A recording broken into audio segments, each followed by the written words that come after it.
Welcome back, everyone, to Qualified Dropouts. This is episode 6. If you don't know who we are, my name's Asher. This is Ian. I'm the owner and CEO of Better Than Before. Ian is the owner and CEO of Embrace the Journey. We are both six-figure entrepreneur business owners, and we made this podcast to teach you guys the lessons we have learned with dropping out of college.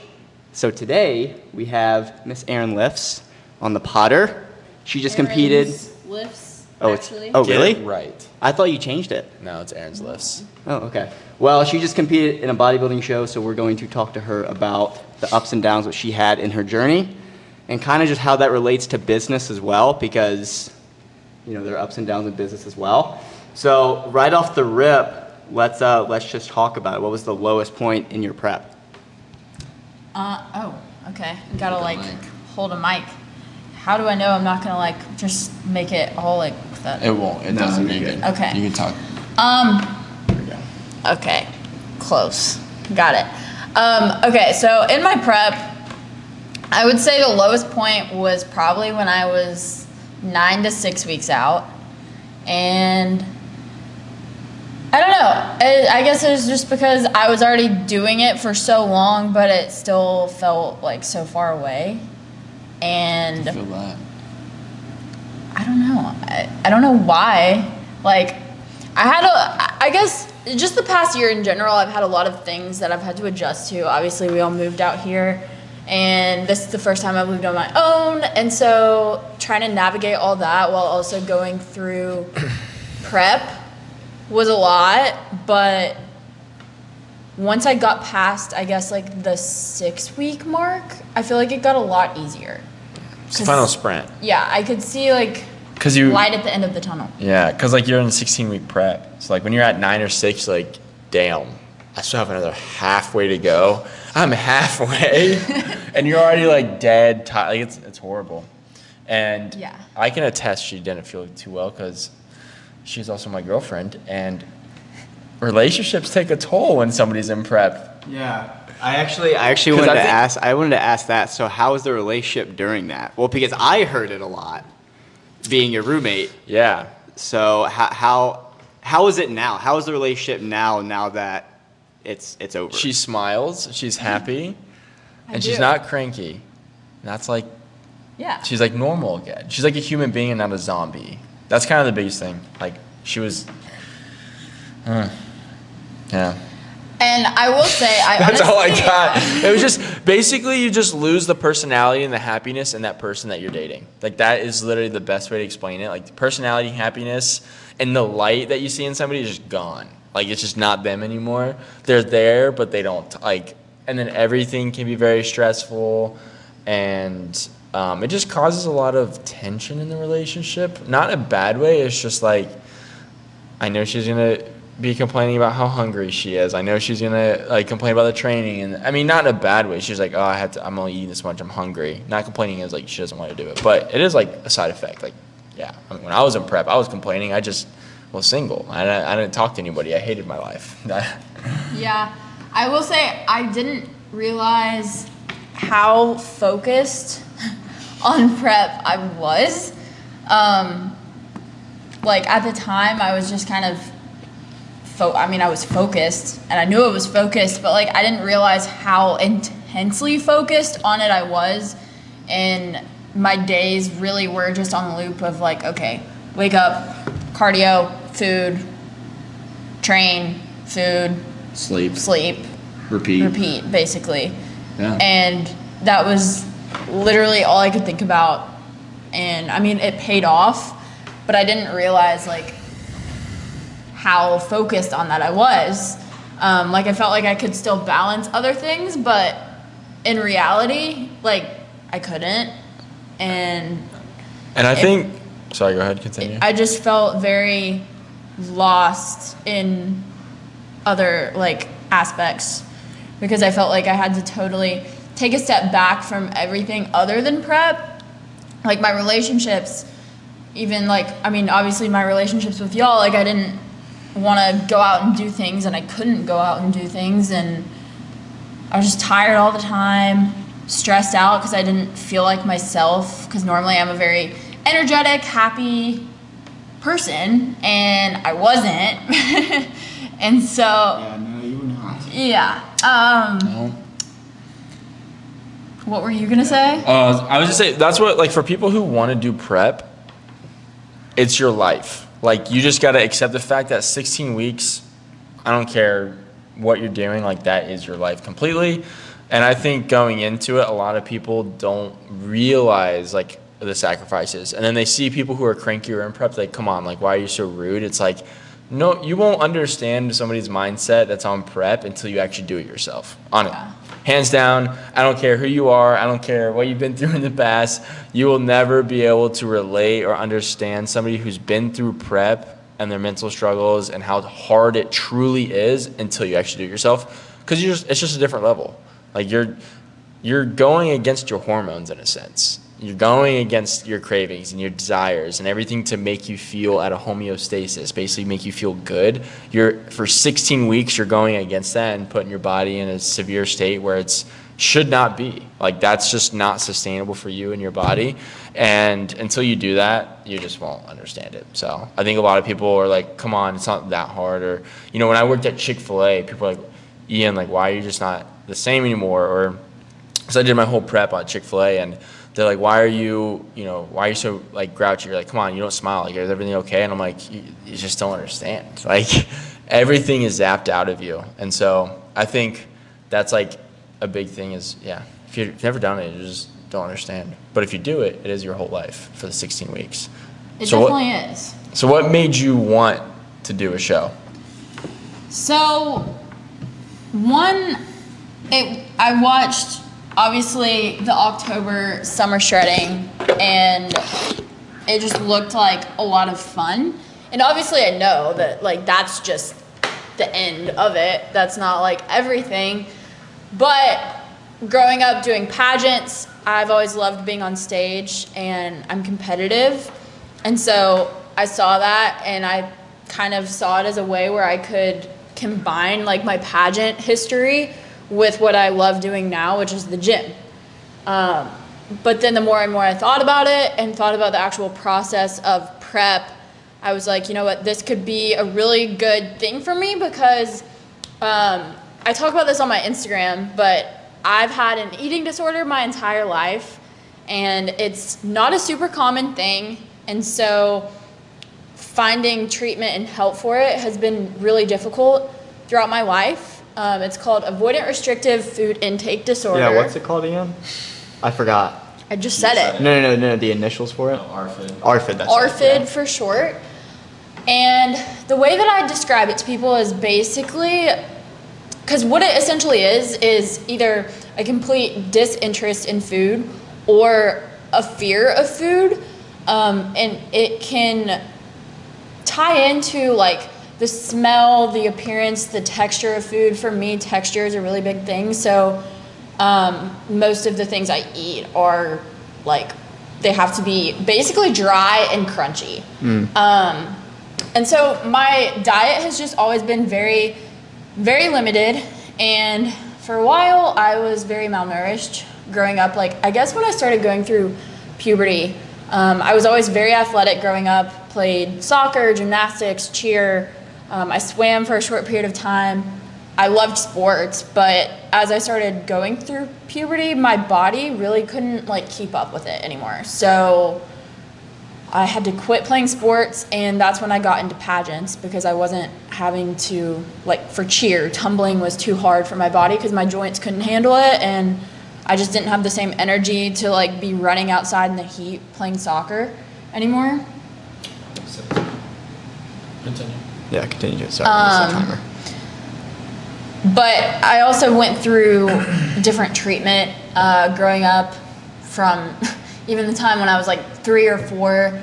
Every weekend, I'm from Huntsville, Alabama, and my mom would drive me an hour and a half south every weekend or every other weekend to this facility in Birmingham, which at the time was, like, the biggest city in Alabama. And so they had the better doctors, the better treatment, and they would basically bribe me to eat. And it didn't work. That's the difference, because obviously kids growing up are picky, but the difference between a kid who's just picky and a kid who has ARFID is that a picky eater, if they have the option to eat something that they don't want or to starve, they'll eat it. Yeah. Somebody with ARFID will not.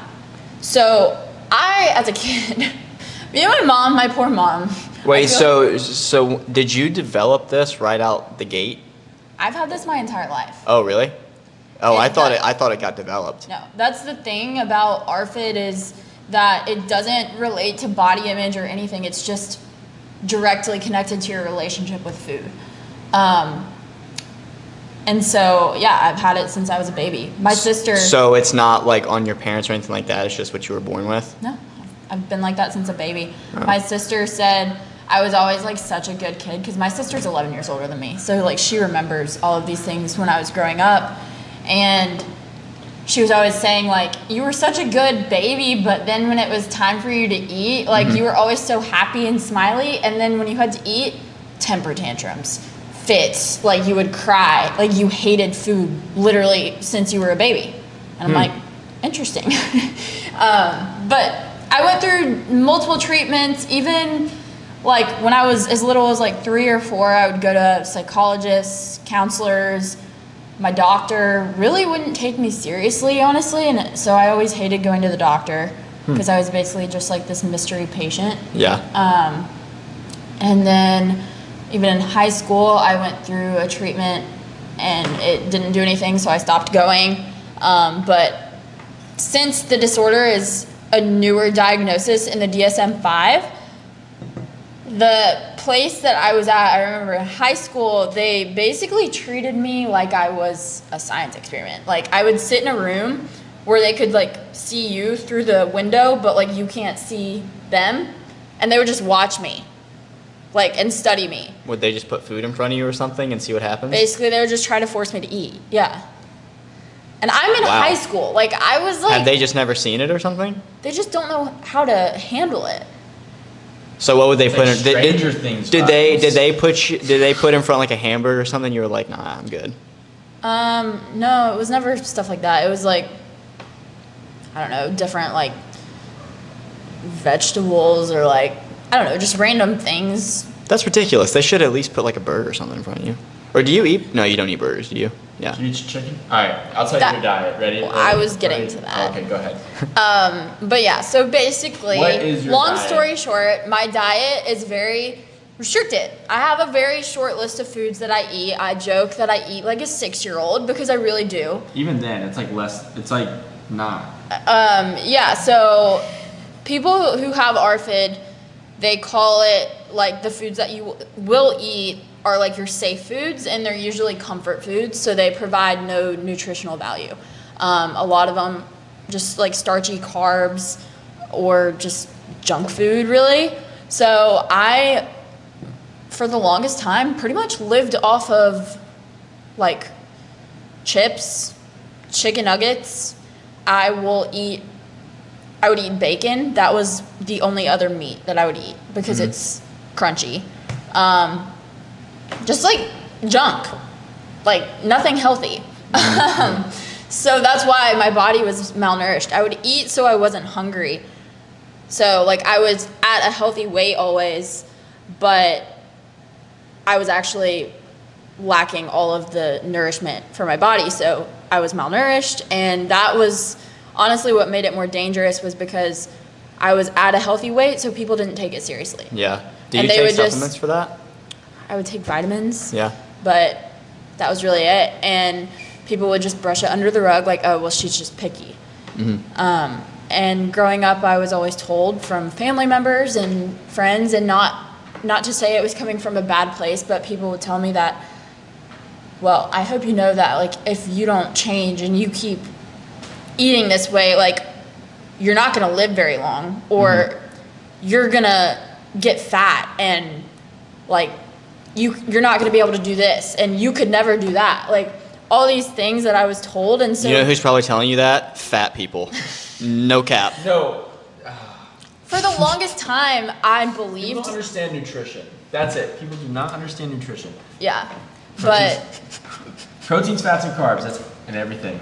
That's it. For And the- then you have micronutrients, which you get from vitamins and vegetables. They probably did. They can't pick that up on me, but Yeah. Yeah, You but can eat chicken nuggets and pizza if you want for the rest of your life, as long as you get your macronutrients and micronutrients. you can. But And still lose fat. for the longest time, I believed the things that like people would tell me, and being that I've gone through so many like treatment things that never worked, I've just always felt hopeless that like, well, I'm always going to be like this. And I'm a very confident person. Like, I love myself and I love who I am. I know I'm not perfect, obviously. This is honestly been the biggest insecurity of mine throughout my entire life, and sometimes it's even hard for me to fully open up about it on my Instagram. Oh, I thought you were talking about this podcast. I'm like, you love being in front of a camera. No, just my eating disorder. Yeah. And I'm also very Just confused for a hard-headed, sec. so prep to me, I was like, this could be an opportunity for me to have to find ways to adapt even more than I already have. Because that's what the gym has done for me. Like, I've found ways to adapt my diet to work, but prep was gonna just take it to the next level and force me to branch out even more. And it did really do that for me. And so that was what really pushed me to decide to actually follow through and compete. Well, what's more fun, bodybuilding or pageants? Ooh, that's a good question. Because we need you in another pageant show here soon. What? And I have a good pageant? question. I have a good question. Yeah, no, you said you wanted to compete in a pageant soon, right? So we'll answer the first question first. What's more fun, pageants or bodybuilding? I think I already know the answer, but I want your opinion. Go ahead. What? I want to let you answer. So that's a really hard question because they're so different. Like, they're very different, but I will say I've won big pageant titles. In high school, I held a national title. I've held state titles, but that was like my biggest title. I was Miss Junior Teen America, and I worked really hard for that. I worked really hard for that, and I was really proud of that, and it opened a lot of doors for me. But preparing for a pageant versus preparing for like a competition is very different, because for a competition I have to show up every single day. Every second of my day was bodybuilding show? Yeah, every second of my day was like focused on that for 16 weeks. Versus a pageant, there's a lot that goes into preparing for a pageant.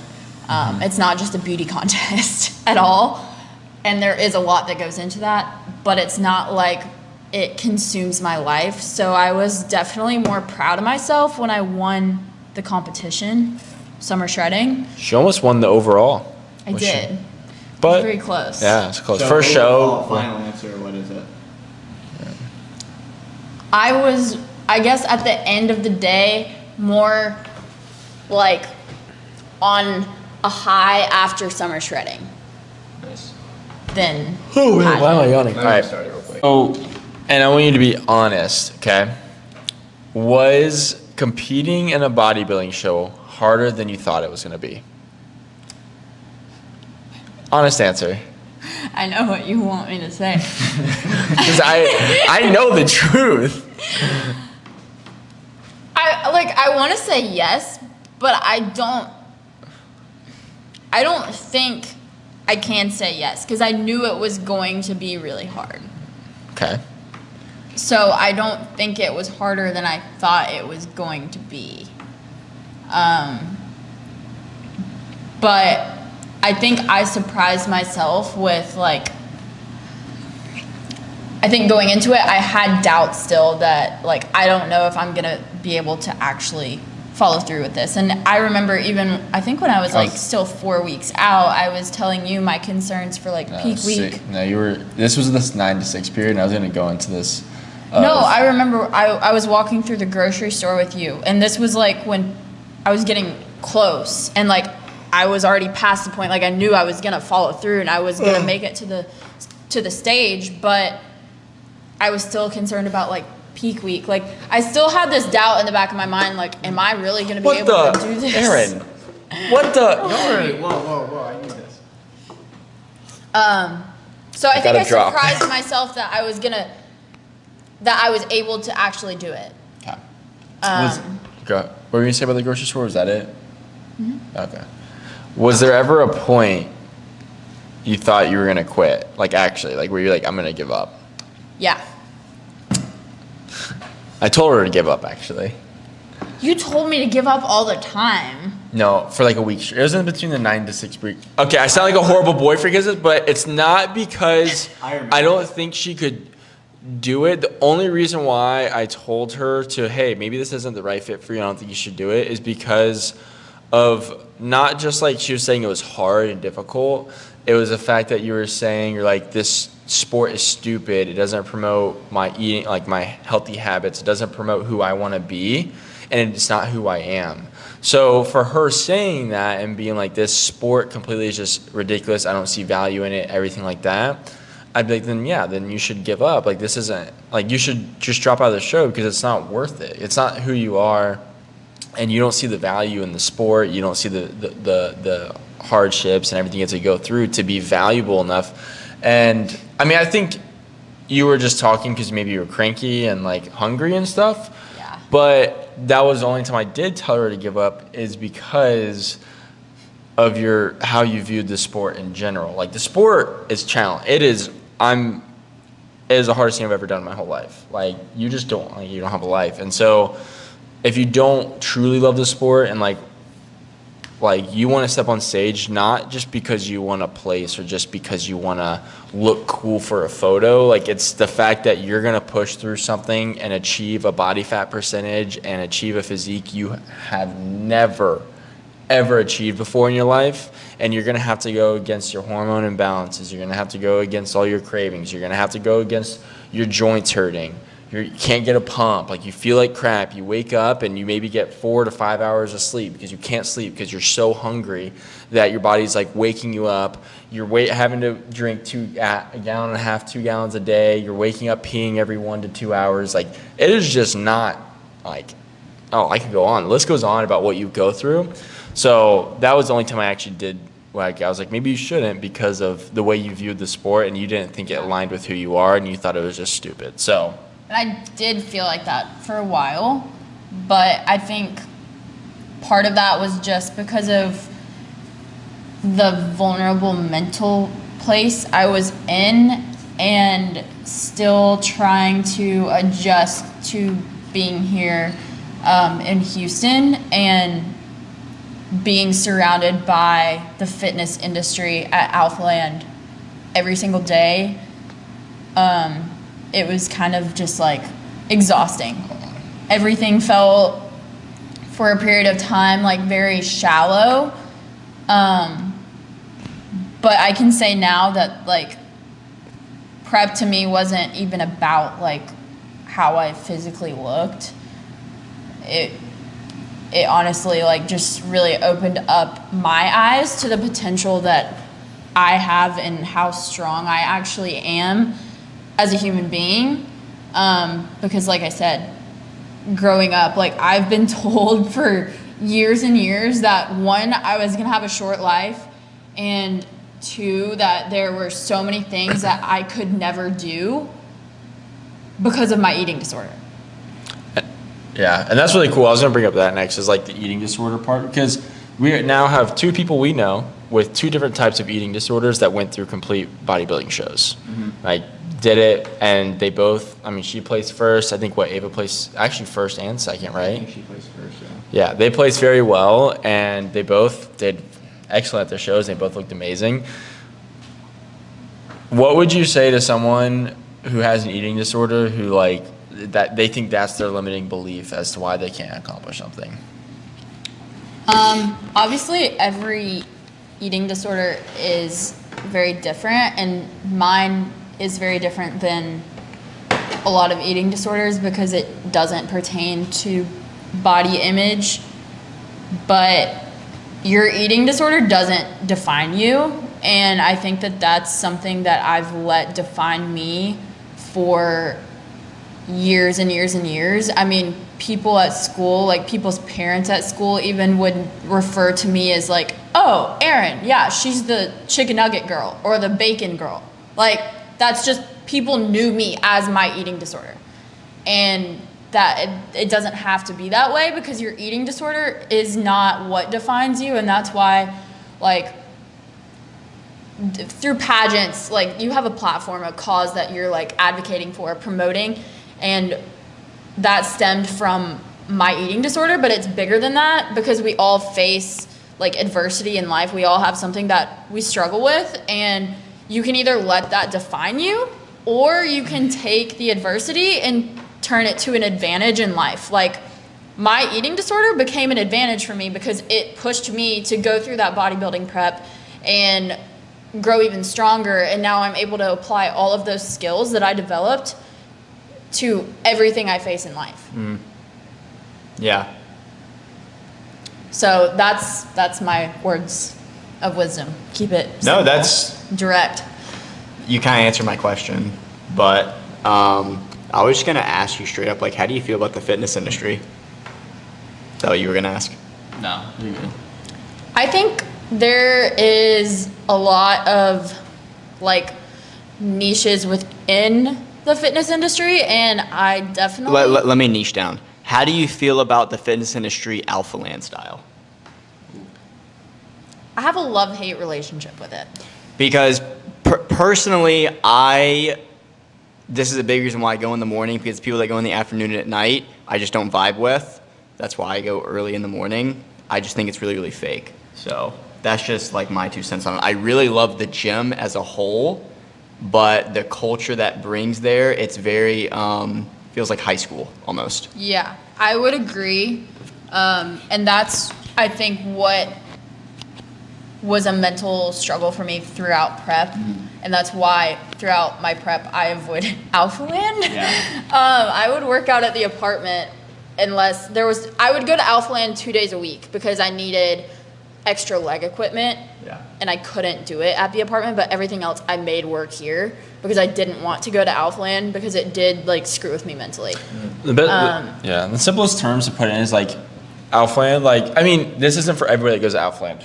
Yeah. You know, put that out there. Yeah. Like, it's not, I think I've met some great and wonderful people at Alphaland for sure. Same. But you'll also get the vibe. If you go, you'll get the vibe. Like, some people, it's all about how does your physique look, who has the best reel or the best photo, who has the best content, who has the most followers, the most likes. It's very, like, surface level. Yeah. Which, it can be great to network with a lot of people at Alphaland. You're going to find a lot of top influencers, but then you're going to find people who are fake. Like, you're going to find people who, like, they're only in it for how they look or portray themselves on social media. Yeah. And that's just the real, like, you could go to California. You can go anywhere and get this. But I think just because our location is at Alphaland and everything, you'll just get that vibe. It's just like, Yeah. it's just like high school. And Now- you'll just have that. Now I will say, though, I do enjoy Alpha Land a lot more after going through that prep because I forget, and this was something that prep did for me, like, I always still had this doubt in the back of my mind, like, because we're surrounded by literally the top people, like the top 1% in the industry on the daily.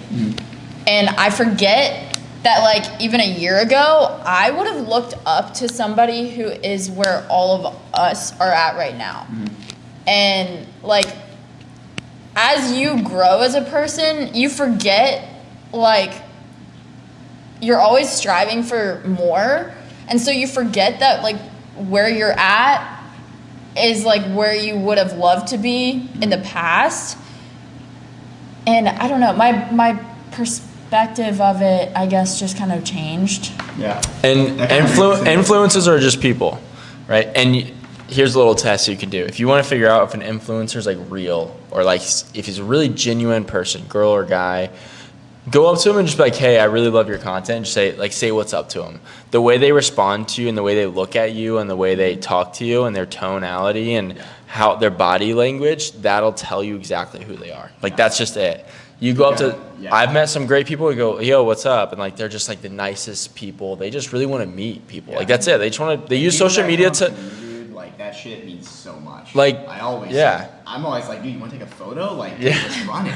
Yeah, no, like I had a guy ask me if he wanted to take a photo with me, and I was like, wait, me? Like, yeah, like let's do it. Like I'm so like that's cool. And I talked about him, what his story is, where he's from, why did he visit Alphaland, and you're just gonna find like who's real and not, and just go up and ask him. Like just go. Like don't be scared, and if you're shying because you feel like they're gonna be mean to you or something like that, I mean that could be the answer in itself of you don't think they are who they think they are. Yeah. And everything. And dude, So- one big thing was with me, and dude, he gets so much hate. I don't even think you guys like him that much, but Bradley was at Summer Shredding, and I went up and talked to him because I've been listening to Brad and watching him for like 6-7 years, and like I went up to him and I was like, yo, Brad, like I just wanted to say thank you, and he was like, dude, tell me about your story. And that was like, you don't get that from a lot of people. And that's the thing, like, don't. no, I don't really fanboy over people, honestly. I think they're all just people and really good business, people like connections and stuff. Yeah. I think Bradley, he's done it right. Yeah. Obviously, he's made it to where he's at because he's done it right. He's done something, like he's made it. Like he's doing what he loves, and everybody has their flaws. Everybody messes up. I've had flaws. I've done stupid things. It's just everybody goes through it. So I think Bradley like is a good guy. Yeah, I think mean, he's the most hate. Dude, he's the top of the. He's done it the most, and he's done it the longest. Yeah. he's gone through everything. He's Yeah. gone through when YouTube started, when Instagram started. He got on the TikTok train. Now he's doing Twitch. yeah, like he's done everything. Obviously, he's gonna get the most hate because everyone's gonna find the flaw in him. That's just how it is. But if you go up and talk to him, like he's a G. He's real. No, that you'll find it. And so I don't know where you're going with this. I totally blanked. I'm not gonna lie. Yeah. I just wanted to come back to like how I felt about the industry itself, like here in Houston, like the crowd that hangs around like Alphaland. I don't dislike it as much as I did prior or like mid prep. And we are all human, and I think too that a lot of us who have found the gym as like our passion and a safe space, honestly, a lot of us have some kind of mental struggle. Yeah. And so a lot of the bigger influencers do have mental struggles. Blinking. This one? Yeah. May have to like charge it for a couple minutes. Yeah. A lot of like influencers, like you wouldn't think it because you see them like doing well on Instagram and you like kind of idolize them, but a lot of them do have like mental struggles. And I think honestly probably a lot of the crowd that hangs around Alphaland does, and that's why I feel like a lot of people don't fully open up, and so it does seem like it's this like really surface level shallow thing. So if people would just like open up and show their full selves more, I wouldn't feel as much that way towards it, because I feel like they try to compensate sometimes with like material things. Like you pull into Alphaland and you see all these supercars and everything is like a status symbol. Everyone's trying to compete with status, and like that's why you can kind of get that feel of it being like a campus. Like everyone has like the classes based on like their following and the brands you work with and everything. So that, I don't know. Yeah, so that kind of brings me. What I was gonna say, but you go ahead. Yeah, so that kind of brings me on to the next topic. Well, do you want to elaborate any more on that?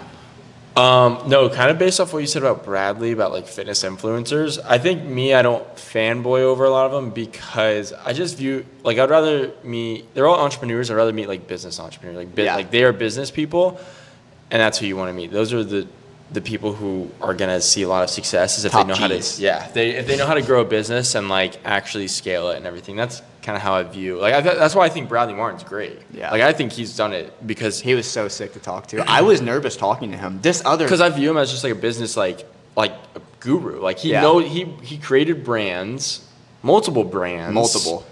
And a lot of people don't them, know what he's done in 10 years, bro. He's done a fuck ton of shit. They're 100% 7-figure businesses, if not 8 or 9-figure businesses, which is just saying not a lot of people can do it. And the people who hate on him Are they 8-figure business owners or 7-figure? Probably Yeah. not. Like, honestly. Yeah, dude, millionaires don't hate on other millionaires. It doesn't happen. No. Literally, they don't care. They literally don't care. It's funny because Andrew Tate said something the other day, and he was like, now, this is like way off topic. We're not going to go into this, but Andrew Tate is the best. yeah, I fucking love Andrew. But anyways, he was saying like racism isn't real, and I was like, okay, wait, what is this guy talking about? And he said, if you get a black billionaire, a white billionaire, and a Mexican billionaire, all of them are going to talk about money. None of them are going to talk about, the race, how one had a better privilege or this and that. And he was like, now if you get 3 of the same class people, like middle class people, white, black, and Mexican, and they don't know each other,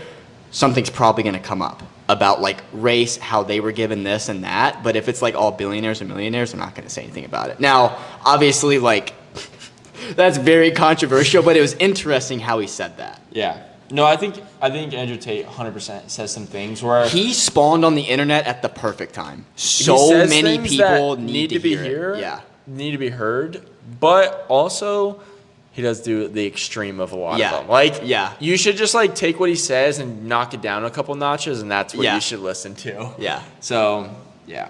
So the next topic was, because we all moved to Houston at the same time, basically. She was like a month after us. But because Aaron was just on the topic about mental struggles, so let's talk about our like lowest mental struggle point and just the mindset that we went through it to get over it. Because it feels like we all kind of tackled it in different ways. Because we've all gone through like a month or two, we were like, fuck, like, did we make the wrong choice of moving here? Are we actually making the right career? The camera cut out. So the question was, what has been y'all's lowest point coming to Houston? Because we've definitely had talks about like, if this is the right move for us and if we actually chose the right career path. That's definitely a lot, like we used to talk about that a lot actually. Especially me and Ian, we used to talk about that basically every single month for a pretty long time because we just didn't know if we made the right choice. But obviously we've overcame that, so we're going to talk a little bit about how we overcame our lowest months. And we don't have another mic because our other mic just died. We're getting new mics soon, don't you worry. Share this video so they can make money and buy real mics for a real podcast.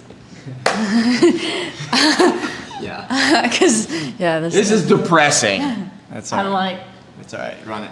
okay. I can't really put a finger on like a specific month or time where I was at my lowest point since moving here because it's honestly like just kind of spread across like, I don't know.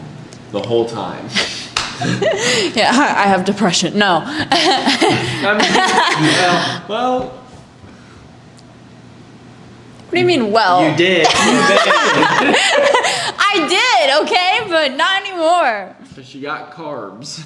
Yeah. Okay. Anyways, now I lost my train of thought. I can't put a finger on like a specific time period of like this is when I was depressed and this is when I was like happy again. But I've just had to go through a lot of changes continually since like 2015. And so after I talked with my counselor, I finally went back and got a counselor when I was like on prep.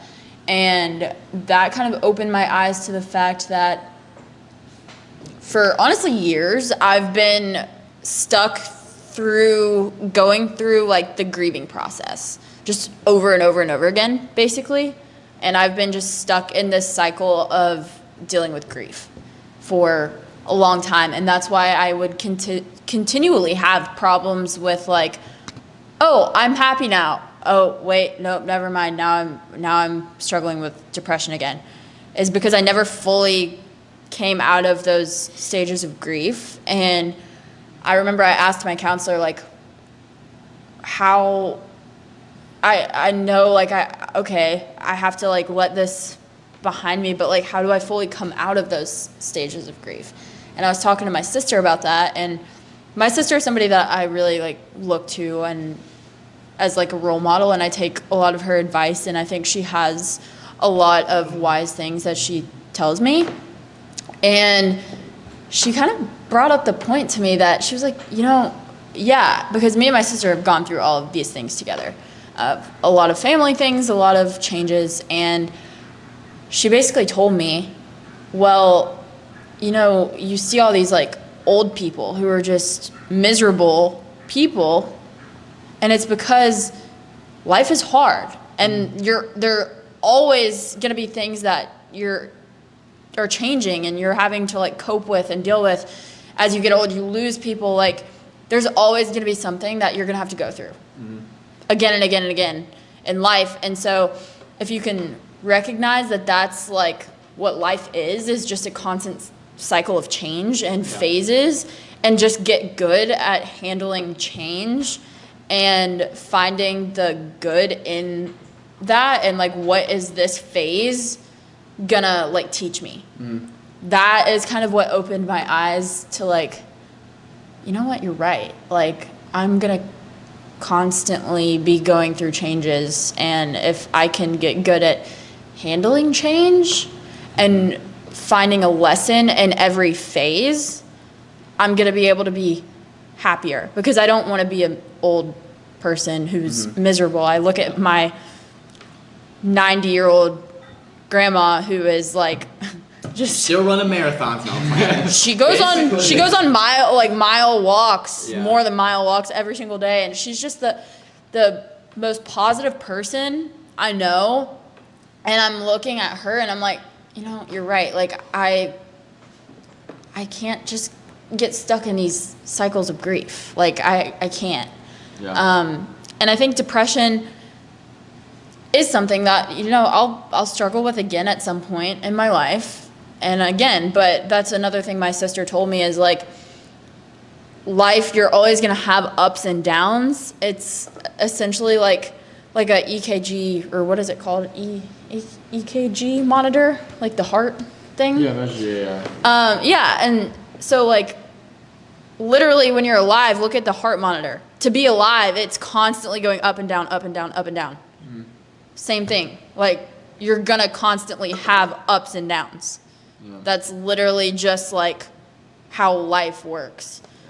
And so realizing that is just helping me deal with grief better. Basically, because coming here was a big change for me. And then tying it back to Houston, but it was just a big change and a big adjustment. And it did make me question a lot of things, but I don't think it was a mistake at all. I'll take it. I'm like grabbing it and she's like pulling it away. No, I mean, to kind of piggyback off the depression aspect, I think it's true to an extent. I might get a lot of hate for this, but I think depression, it derives from lack of purpose. That's it. Lack of vision, lack of where you want to go, what you want to do. And that's just because when you lack that purpose or that drive or that vision, you're going to feel like you're complacent and you're not going anywhere, and that's going to put you in a very depressive state. Because the only times I ever get depressed is when I question my purpose and my vision, what I'm doing. Only time. After that, I know what I'm doing. I'm very happy. I'm alive. I feel great. So I think, like, for me, the one time I kind of had a really big low was around, it's like January to like February, January to March. Honestly, it lasted like month, 2 months. And it wasn't like to the point where I just wasn't doing anything with my life, but I was just second guessing. Was I doing the right thing? I was putting a lot of money back into my business, not really knowing if this is what I wanted to do forever. So I was taking like really big leaps, and also I wasn't seeing the financial return either, and I was like really stressed out. But then I was just second guessing and questioning myself, am I doing the right thing for me, myself, my business, and what I want to do with my life? And that's when I really got like really, really low, because because what we do is on social media, and you become so consumed by numbers, and you could become so consumed by likes, and so consumed by like, what's the next piece of content you can create? What's the next piece of, the next viral thing? It just becomes like, you're just always, you're always chasing something. Yeah, it just keeps repeating itself, and you're like, okay, I question myself if I. It's just social media, like what we do is it's just very repetitive, and it can become very complacent, and you don't know what you're actually doing sometimes and what you're chasing, and so you can lack vision, and that's when I find the most depression is when you lack vision, you lack a purpose, you don't know what you're doing, and that's it. Like, you're super complacent. And so I think depression is fake in a way. I think it's something we like to classify ourselves as because we really don't want to look into the problem, into our lack of vision or our lack of purpose, and actually find out what the true thing is. I think it's a cover-up of, well, I'm not doing this because I'm depressed. Like, that's not an answer. I'm sorry. Like, because you don't want to do something, or you don't want to make the hard choice and try to choose to go down a different path or actually pull yourself out of this state, like, that's just, it's an excuse. Like, depression, yeah, I just think depression can be an excuse and holds a lot of people back, and it's like a safe word for them. It's like they will say, well, I didn't do this because I've just been super depressed. It's like, okay, are you going to let that depression control you? Are you going to let that depression last for months on end and actually be the only reason in your life that why you're not achieving what you want to achieve or work towards what you want to achieve, or like what you want to work towards? So it's like, and you're the only person that can pull yourself out of that. Like, that's it. No matter who tells you, people can talk to you, people can help you, they can give you advice and everything, but until you're willing to listen and to learn and to actually implement change, you're never going to pull yourself out of this depressive state you think you're in. You're only going to have to either do it yourself or just be stuck in it for the rest of your life. And so I think depression is real to an extent, but I think a lot of people overuse the word now and use it more as like a safe word to cover up the real reason why they don't want to actually take charge in their life and actually take responsibility for what they're doing. So I know you probably want to add to this. I'm probably going against what she believes. Damn, bro, that's some shit I would say. You fucking, you and ham. It's just. I want to add to what he's saying because I agree with you to an extent, because there's a lot of different kinds of depression. You can have situational depression, which is going to occur because of a situation that you're going through. Like, I experienced that when my parents were going through divorce. But there's also, like, major depressive disorder, clinical depression. And I've experienced that too. And there's different, I would say, levels of depression, and people can use it as an excuse, but there's points where people are so depressed that they physically cannot function as a normal, like, human being contributing to society. And I've been there. And I will say there was a period of time when I lived here in Houston where that was me. I was there. I know. I was there. And I literally could not. Sorry, we get the other mic. I literally could not, like, get out of bed. I mean, like, it gets to the point where you don't even see, like, purpose in being alive. And, you know, I will say that you're not the only person, and this is my beliefs, but you're not the only person that can pull you out of that. The only way that you're going to come out of that is with God. And that is because depression is a medical thing.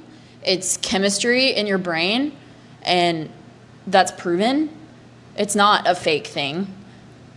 It's a chemical imbalance in your brain. And so that's why some people turn to antidepressants, and I've been there too. I've used them for years, and that's not something that I personally want to do ever again, because I saw, okay, it did help me for a short period of time, but I shouldn't have been on it for a long period of time either. So it wasn't a good thing long term. But that's why I turned to the gym, actually, was because there's natural ways that you can boost those chemicals that are lacking in your brain. There's supplements, there's physical activity is honestly the best thing for depression. I think Asher wants to go next to you. No, you're just giving really funny facial expressions. I know what you're gonna say because we've talked about this before. Yeah, but No, I mean, like all of us are. Yeah. All of us are right. Like Yeah. your stance is correct. Your stance is correct. It just depends what type of depression you're choosing. But the thing that I wanted to say after you was, so me and Ian are actually doing 75 Hard right now, and my book is Can't Hurt Me by David Goggins. And in his book, he just basically like explains about his life and shit like that. And he was talking about depression, and he was like, it feels like people are too like soft on themselves. Like people don't go in the mirror and be like, I'm a fucking pussy. Like I need to do this. Or like if I look at myself in the mirror and I'm fat, like people are like, yeah, I'm like overweight, but I can do it. Like, no, you need to tell yourself you're fucking fat and you look like shit. Like he was saying this in his book. He had Post-it notes on his mirror of all of his insecurities. And he said every morning he would go in the bathroom, whether it was, I think there was something about like his appearance and then his weight, and then he was like stupid or something like that. I forgot. But he would say that to himself. He's like, I'm a fucking idiot. I'm a loser. I'm stupid. And when he would say that to himself, he'd be like, okay, I need to change that today. I need to do something to improve that. And he was out of shape. He was like, I'm fat. Like, I'm fat as shit. I look like shit. Like, I need to change that. Yeah. So I think it's really cool because he was like, when people say they're depressed, you know, it's because they're not being real with themselves to an extent. So that's what brought it up to me. I thought it was really cool that he said that. No, and I totally agree with that. And that's why, like, okay, the brain is the most complex organ in our body. Like, the brain, you're very smart, very intelligent. Human beings can adapt very, very, very well. And so what David Goggins just did was he reprogrammed his brain. He built his mental strength. That's what it is. It's mental strength. And you have to be more powerful than your mind. He always says that. exactly, like you can. That's the thing. You can do it, and if you can do it, there's no excuse as to why you don't do it. And I get it. Like, I mean, I was there for you, and I agree. I agree. Like, chemical imbalance is a real thing. Mm-hmm. But there are ways to improve it. There are ways to come out of it. There are ways to improve your mental health and to build mental strength. And it's either you don't want to do them at all, because, I mean, realistically, how many of you guys actually try to improve your mental strength every day? Yeah. Shoot. I mean, do you? I mean, I do. I think 75 Hard is doing that to us. Now, yeah. But we're like, it's uncomfortable. Like, you have to challenge yourself. You have to do something that's like gonna push you out of your comfort zone and push you past like what you think you can do, and that's the only way you're gonna do it. So if you talk about journaling or you talk about reading, like, oh, I need to get to that. Oh, I need to get to that. Oh, I need to start incorporating this habit, and you're not doing it, and then you start complaining that you're depressed and stuff. Well, you haven't. Not depressed enough. You're just not challenging yourself. You're not actually taking action to try to improve your mental strength, and that's it. Like, I agree, depression's a real thing. I think chemical imbalance is a real thing. There's different states of it, but you can improve it, and you can strengthen your mind, and you can overcome it. So why aren't you? That's on you. I agree. So that's what I want to add is I've been there. Depression is a real thing, and it's a scary thing. My mom can vouch. She was like, no, I mean, when you were at that really low point, when I was living here away from my family, I mean, she was like scared every day because it gets to the point where I wouldn't say I was ever like suicidal. Like, I would never take action on that, but you have these invasive thoughts like, I don't want to be alive. Why? Like, I don't want to be alive. It would just be easier for everybody if I didn't exist. And I thought that daily. And that's something that really, I mean, that's a horrible thing to have in your head, and it's not something that you can control.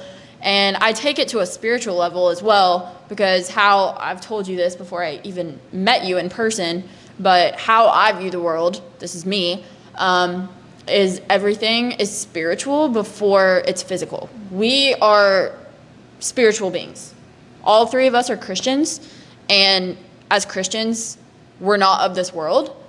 And so depression goes to a spiritual level, as in that is Satan, and those are demons.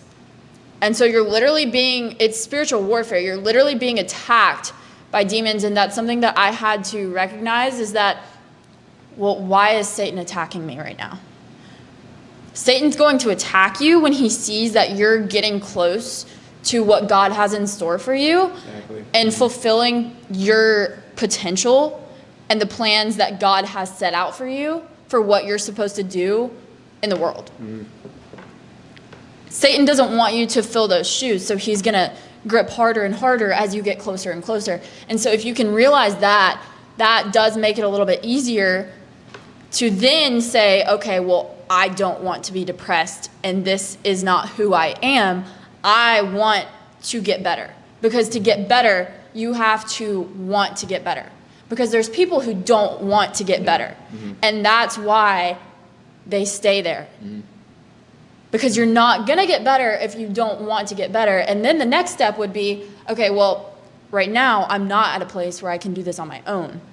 I need a support system. I need help. So for me, that was finally, instead of hiding from my family like I was because I was ashamed and I didn't want to burden my loved ones and make them worry about me, I finally opened up to them and they helped me.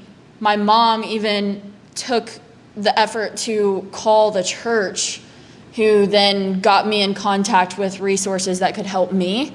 And then I got in contact with a counselor and I had people pray over me. And so those are the steps, is recognizing those things so that then you can get a support system who's going to take the first steps in you getting better, but you have to want to get better. Yeah. No, it's true. I mean, that's just all facts right there. Like, that's the realest you can say it, but I think it's, you have to want to get better. If you don't want to get better, you're not going to get better. That's just simple as can be. And I think a lot of people don't want to get better. Like you said, like, it's just, no one does. And you're just comfortable where you are, and you're just, if you're depressed right now, everything that you don't want to do, that's exactly what you should be doing to get out of it. Everything like, well, I don't want to do this today because of how I feel. That's what's holding you back. I would, no. Yeah. I need to start going to the gym because I know I'll feel better. Loser. No, it's just like everything you're thinking of that you know you should be doing, but you're going to push off to the next day or you don't want to do. Like, that's exactly what you should be doing. And that's your brain telling you, hey, do this and you're going to feel so much better. Like, you're going to feel happy. You're going to be more proud. You're going to have a vision again. You're going to have a purpose. You're going to know what your next step is if you do that. And so, I don't know. I think, go ahead. Sorry. I was just going to kind of end out this little conversation about depression and if it's even real or not, which it 100% is. But if you're depressed, there is light at the end of the tunnel. You just have to want that light, because depression honestly can become addicting in a way, because it's just an easy way out. And it's easy to just stay there. That is the easy way. But for me, I feel called as a Christian that I do have a purpose in this world. And if I stay there, I'm not going to be able to fulfill that purpose. And so that is a driving factor for me to I don't want to stay there. I should end it off. Yeah, I think that just about clears it up. I mean, all of us went through very depressive states in Houston, and I think I can definitely say for all of us, we all got out of that the closer we got to God, honestly. Shout out Hope City.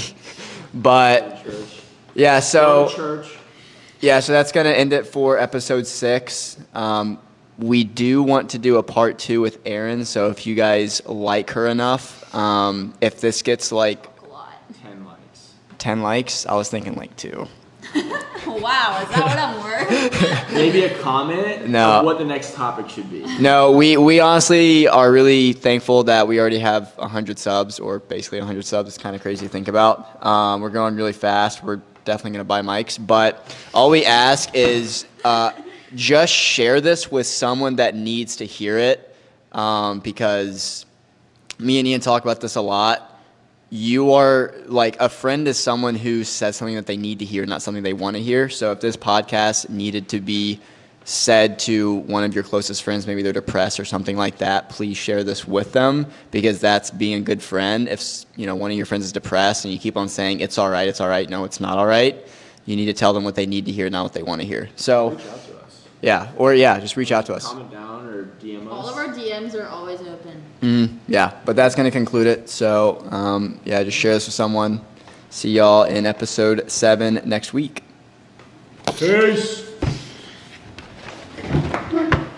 Love you guys. We talked for a long time. Oh, that wasn't even that long.